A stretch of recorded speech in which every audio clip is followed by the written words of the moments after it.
छत्तीसगढ़ शराब घोटाला केस में ईओडब्ल्यू ने सोमवार को रायपुर की स्पेशल कोर्ट में पूर्व सीएम भूपेश बघेल के बेटे चैतन्य बघेल के खिलाफ करीब 3,800 पन्नों की चार्जशीट पेश की है।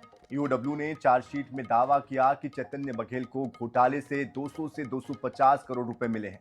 ईओडब्ल्यू ने चार्जशीट में दावा किया कि सिंडिकेट के माध्यम से अवैध उगाही की राशि का एक बड़ा हिस्सा सीधे तौर पर चैतन्य बघेल से जुड़ा है। घोटाले में चैतन्य बघेल को सीधे उनकी संलिप्तता बताई गई है और सिंडिकेट ने अलग अलग टाइम पर करोड़ों रुपए चैतन्य बघेल तक पहुंचाए हैं। जांच एजेंसी ने कोर्ट को सौंपे दस्तावेजों में चैतन्य बघेल की संलिप्तता को लेकर कई गंभीर दावे भी किए हैं। वहीं इस पूरे मामले को लेकर पूर्व मुख्यमंत्री भूपेश बघेल ने जांच एजेंसियों पर आरोप लगाते हुए कहा है कि वो पहले आरोपों की रकम तय कर ले। कभी 3,500 करोड़ रुपए का आरोप लगाया जा रहा है। उन्होंने कहा कि एजेंसियों ने केवल 200 करोड़ की पैतृक संपत्ति जब्त की है। चैतन्य बघेल का नाम 7 चार्जशीट में नहीं था, 8वीं में जोड़ा गया है। व्हाट्सएप चैट के आधार पर कार्रवाई कर बदनाम करने की साजिश रची जा रही है।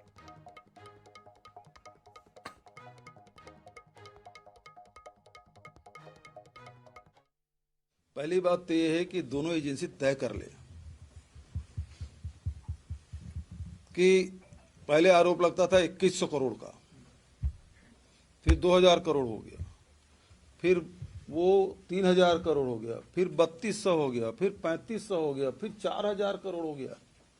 ये तो हनुमान जी की पूंछ हो गई, बढ़ते ही जा रहा है, कभी घट जाता है कभी बढ़ जाता है। लेकिन जितने 3 साल में सारे एजेंसियों ने जितनी संपत्ति इन लोगों से जब्त की है, लेकिन कुल मिला के 200 करोड़ के, वो भी पैतृक संपत्ति। 7 सप्लीमेंट्री में चैतन्य बघेल का नाम ही नहीं है। व्हाट्सएप चैट कोई चैतन्य बघेल के मोबाइल से नहीं पकड़ा गया है, कोई 2 व्यक्ति के बीच में जो चैट हुआ है उसके आधार पर कार्रवाई हुई है। ये पूरी प्रक्रिया है वो कांग्रेस पार्टी को बदनाम करने, मुझे बदनाम करने, मेरे परिवार को बदनाम करने का षड्यंत्र है, इसके अलावा कुछ नहीं है। और इस पूरी खबर पर अधिक जानकारी के लिए हमारे साथ हमारे संवाददाता मोहम्मद हसन जुड़ चुके हैं। मोहम्मद हसन, ये पूरा जो केस है ये और ज्यादा पेचीदा होता जा रहा है। अब ये कहा जा रहा है कि अब तक एफआईआर नहीं थी, लेकिन अब 8वें मामले में एफआईआर जोड़ी गई है। एफआईआर के पीछे का क्या बेस है, क्योंकि व्हाट्सएप चैट का जिक्र इसमें बार बार हो रहा है। जरा इसके बारे में बताएं कि कहां तक ये जांच पहुंची है और आगे इसमें क्या चल रहा है।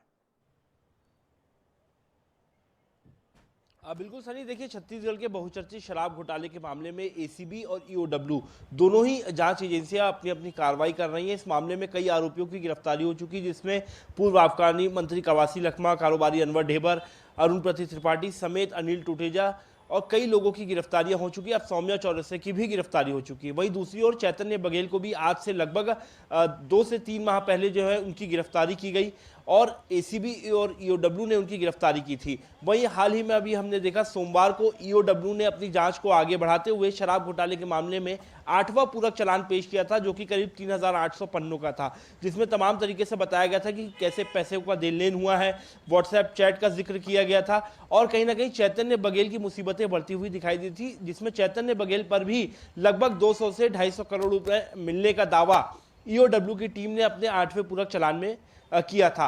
वहीं इस मामले में अब पूर्व मुख्यमंत्री भूपेश बघेल ने जांच एजेंसियों पर सवाल खड़े किए हैं। उनका ये कहना है कि सबसे पहले इस घोटाले की शुरुआत हुई 2,100 करोड़ का बताया गया, बाद में फिर इसे 2,000 करोड़ किया गया, फिर 3,000 करोड़, फिर 3,200 करोड़, फिर 3,500 करोड़ रुपए के शराब घोटाले की राशि जो है वो बढ़ते हुए दिखाई दी। उनका ये स्पष्ट तौर पर कहना था कि लगातार राशि को बढ़ाया जा रहा है। उन्होंने कहीं ना कहीं इस प्रणाली को लेकर के सवालिया निशान खड़े किए हैं। साथ ही साथ जो 7 चालान पेश हुए हैं, चार्जशीट पेश हुई है, उसमें चैतन्य बघेल का जिक्र नहीं किया गया था, ऐसा पूर्व मुख्यमंत्री भूपेश बघेल का कहना है। जब 8वां पूरक चालान सोमवार को ईओडब्ल्यू ने पेश किया तो उसमें चैतन्य बघेल के नाम का जिक्र कैसे हुआ, उन्होंने इस मामले पर सवाल खड़े किए जांच एजेंसियों के।